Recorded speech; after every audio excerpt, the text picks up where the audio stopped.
Bonjour tout le monde, ici votre docteur, j'espère que cette vidéo vous trouve en bonne santé.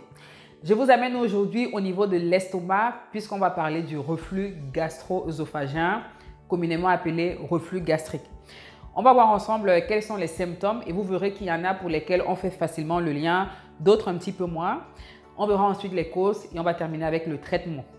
Et puis la semaine prochaine, pour rester dans les pathologies fréquentes de l'estomac, on parlera de l'ulcère gastrique. Donc si vous avez quelqu'un qui en souffre, vous pouvez déjà lui partager la vidéo. Jingle!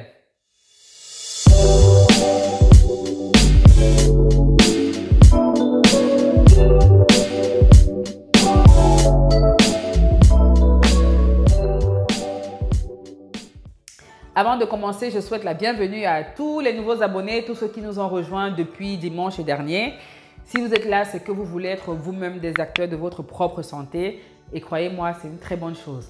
Alors, si vous êtes sur les réseaux sociaux, j'ai également une page Facebook, donc à votre santé, Dr Kenfac, comme le nom de la chaîne YouTube. Et puis, je suis également sur Instagram, donc le nom c'est dr.oriane.kenfac, c'est le nom de ma page. Donc, sur les réseaux sociaux, je publie également du contenu santé sous un autre format. Donc, si vous êtes sur ces réseaux-là, n'hésitez pas à me rejoindre. Bien évidemment, je ne saurais trop vous recommander de partager les vidéos. C'est bien de prendre soin de sa santé, mais quand on a un proche qui n'est pas en bonne santé, on n'est jamais tranquille. Donc, ce serait bien que tout le monde puisse prendre connaissance de l'importance de la prévention, de l'éducation thérapeutique, du savoir tout simplement. Entrons dans le vif du sujet. Je vous propose de commencer par un peu d'anatomie pour vous situer les choses. On est donc au niveau de l'appareil digestif qui commence par la bouche. Donc, c'est par là que les aliments entrent. Les aliments sont acheminés vers l'estomac à travers un tuyau qu'on appelle l'œsophage. Ils sont donc broyés dans l'estomac. Ensuite, ils vont aller dans les intestins où il y aura l'absorption qui va se faire, c'est-à-dire les nutriments, les vitamines, tout ça vont être puisés des aliments. Les aliments cheminent le long des intestins, arrivent dans le rectum et sont ensuite éliminés via l'anus. Ça, c'est notre tube digestif. Maintenant, si on fait un zoom sur l'œsophage et l'estomac, il faut savoir qu'entre ces deux portions du tube digestif, il y a un muscle sous forme d'anneau qu'on appelle un sphincter. Ce sphincter-là, il permet justement d'éviter que les aliments, que le contenu de l'estomac en tout cas, ne remonte vers l'œsophage. Donc, une des causes déjà de reflux gastrique, vous l'avez deviné, c'est un mauvais fonctionnement de ce sphincter. On reviendra sur les causes dans un instant. Au niveau des symptômes, un symptôme assez classique, c'est les régurgitations acides. Donc, c'est le contenu de l'estomac qui remonte vers l'œsophage et ça, vous le ressentez bien. Acide parce que le contenu de l'estomac est acide, notamment le suc gastrique, c'est acide.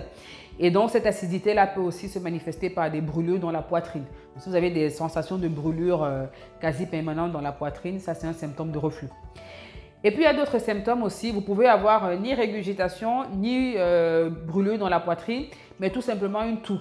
Une toux qui persiste, qui est très souvent nocturne, la nuit, parce que justement, quand vous êtes allongé, vous avez l'acide gastrique qui remonte et parfois, ça remonte jusque dans la gorge, ça irrite la gorge et donc ça provoque une toux.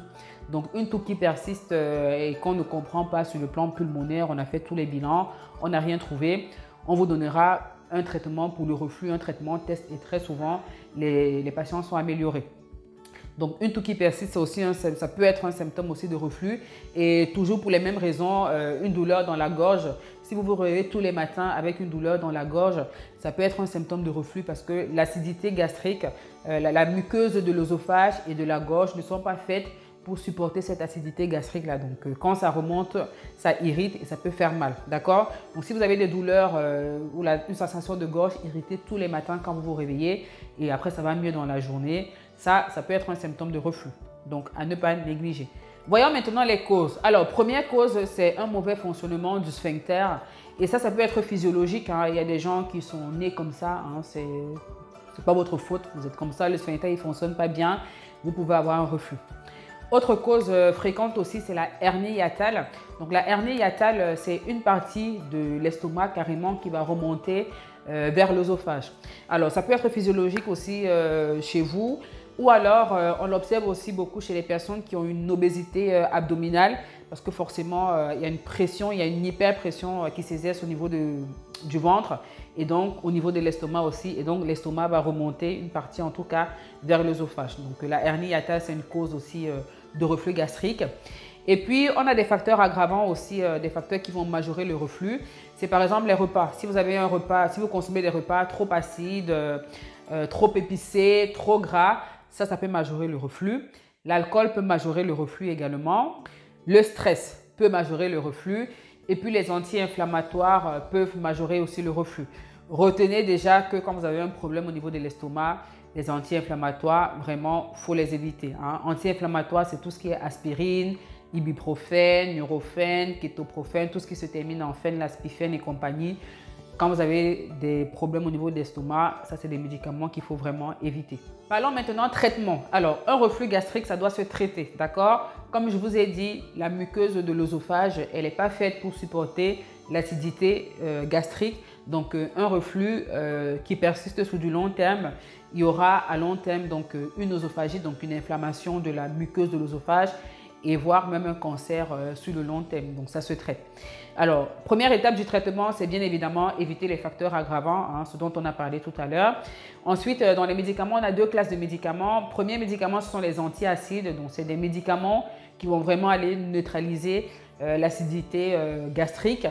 Et puis, deuxième traitement, c'est les antisécrétoires. Donc, ça, c'est des médicaments qui vont diminuer la synthèse d'acide gastrique. Donc, ça, en général, c'est les deux classes de médicaments que votre médecin va vous prescrire. Voilà donc pour l'essentiel sur le reflux gastro-œsophagien. J'espère que vous avez appris quelque chose aujourd'hui. Si c'est le cas, n'hésitez pas à me mettre un pouce ou à me le dire dans les commentaires. Ça me permet de savoir aussi si ce que je fais est utile.